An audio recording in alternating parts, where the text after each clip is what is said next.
حضرت ابو بکر کو کس نے امام مقرر کیا؟ رسول اللہ صلی اللہ علیہ وسلم نے، اور قربان جائیں امام بخاری کی فقاہت کے اوپر۔ امام بخاری اس ایک حدیث کو بخاری شریف میں 27 مقامات پہ لے کے آئے ہیں، اور ہر دفعہ نیا باب اور نیا حکم نکالا ہے۔ رسول اللہ صلی اللہ علیہ وسلم نے بیماری کے عالم میں اپنے صحابہ کو، امی عائشہ کو، ازواج مطہرات کو یہ حکم دیا، آج میں نماز پڑھنے کے لیے، نماز پڑھانے کے لیے باہر نہیں نکل سکتا، مرو ابا بکر فلیصلی بالناس، ابو بکر کو آگے بڑھاؤ، ابو بکر کو امام مقرر کرو۔ امی عائشہ کہتی ہیں میں نے کہا آپ ابو بکر کو اپنے مصلی پہ کھڑا کرنے لگے ہیں، ابو بکر تو رقیق القلب ہیں، ابو بکر تو نرم مزاج ہیں، ابو بکر تو رونے والے انسان ہیں، اللہ سے ڈرنے والے انسان ہیں، آپ کے مصلی کے اوپر کیا جماعت کرائیں گے؟ روتے ہی رہیں گے، روتے ہی رہیں گے۔ رسول اللہ صلی اللہ علیہ وسلم نے امی عائشہ کو کہا مرو ابا بکر، بار بار کہا، بار بار کہا، یہاں تک کہ جب اور سفارشیں آئیں کہ ابو بکر کی جگہ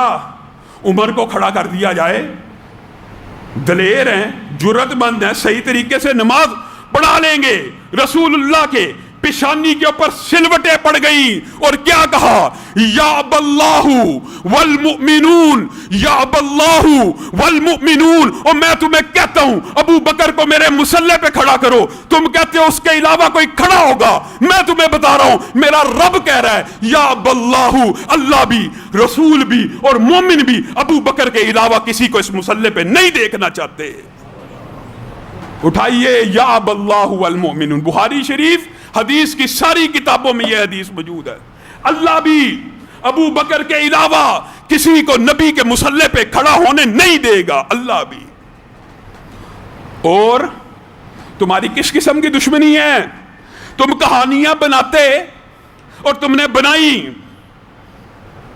کہ رسول اللہ چلے گئے تھے، بعد میں ابو بکر امیر بن گئے تھے، یہ کہانیاں تم نے بنائی، لیکن آؤ دلائل کی دنیا میں اپنی کتابوں کی روشنی میں رسول اللہ زندہ ہیں، اور ابو بکر نے 17 نمازیں تمہاری کتابوں میں بھی موجود ہے، ہماری کتابوں میں بھی موجود ہے، پڑھائیں، کس نے بنایا امام؟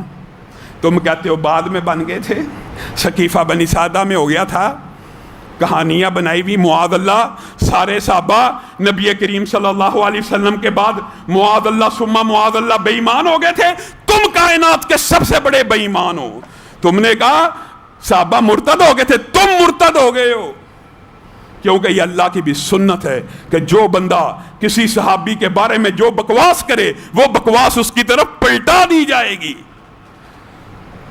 وَإِذَا قِيلَ لَهُمْ آمِنُوا كَمَا آمَنَ النَّاسُ قَالُوا أَنُؤْمِنُ كَمَا آمَنَ السُّفَهَاءُ أَلَا إِنَّهُمْ هُمُ السُّفَهَاءُ، اور صحابہ کو بے وقوف کہنے والوں تم سب سے بڑے بے وقوف، اللہ کہہ رہا ہے، مولوی نہیں کہہ رہا۔ انما نحن مستہزئون، صحابہ کا ٹھٹھا اڑانے والوں، اللہ یستہزئ بہم، اللہ کہہ رہا ہے میں تمہارا کل قیامت کے دن ایسا ٹھٹھا اڑاؤں گا کہ مومنوں کے دل ٹھنڈے ہو جائیں گے۔ تم رسولوں کے اوپر تبرہ کرتے رہے، تم صحابہ کے اوپر تبرہ کرتے رہے، تمہیں شرم اور حیا نہیں آئی اس ابو بکر کے بارے میں تبرہ کرتے ہوئے جس کو رسول اللہ خود اپنے مصلی پہ کھڑا کر رہے ہیں؟ اور اللہ کی قسم ایک حدیث ہی تمہارے اور میرے لیے رسول اللہ کا حیا اور لاج ہوتی نا، اگر رسول اللہ سے پیار ہوتا، ابو بکر خود آئے نبی کریم کے پاس آ کے کہتے ہیں اے اللہ کے رسول عمر سے جھگڑا ہو گیا، جلیل القدر صاحب بھی عمر،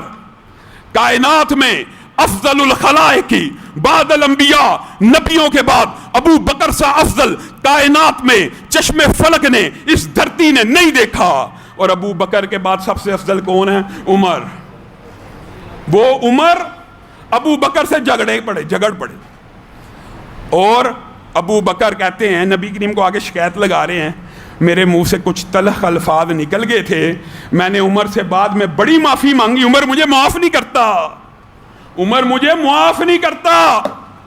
رسول اللہ صلی اللہ علیہ وسلم کے چہرے کے اوپر بل پڑ گئے،